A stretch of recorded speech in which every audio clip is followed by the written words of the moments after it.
Hello, model railroad fans. I've been working on the railroad this morning. If I could sing a lick, I might sing you a few bars. I don't think I can even hum it, but anyway, I've been working on the railroad. So what I'm doing is putting in a crossover here, right in front of Creston. I had half it put in already, and I want to put the other half in. I put one in way down there in front of the ethanol plant earlier this year, but I decided I needed one here after I writing up jobs on operating session. I thought I needed a crossover here, so I started tearing this up to put one in, and I ran into this mess I have here where this section of the layout, which is a big long section, is I don't know what that is, maybe 3/4 of an inch higher than the other thing.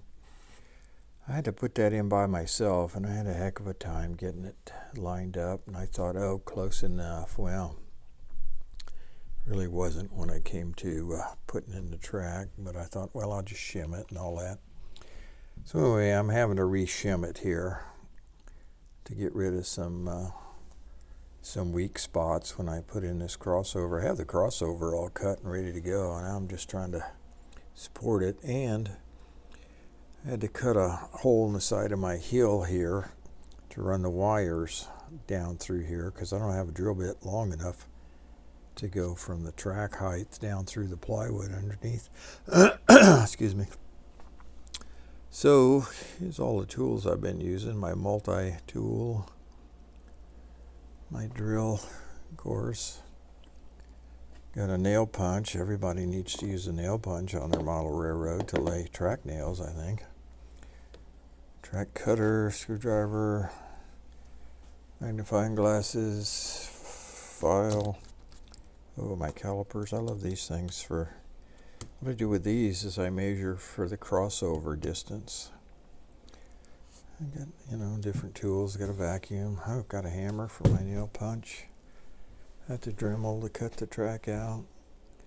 So yeah, I've been busy working on this. I get him done, I'll finish this video. Okay, I'm back. Got the crossover pretty well done. You can see the shim sticking out. I'll paint those, and then when I ballast this area through here, it'll cover up a lot of sin. And a lot of bad work here will just kind of disappear.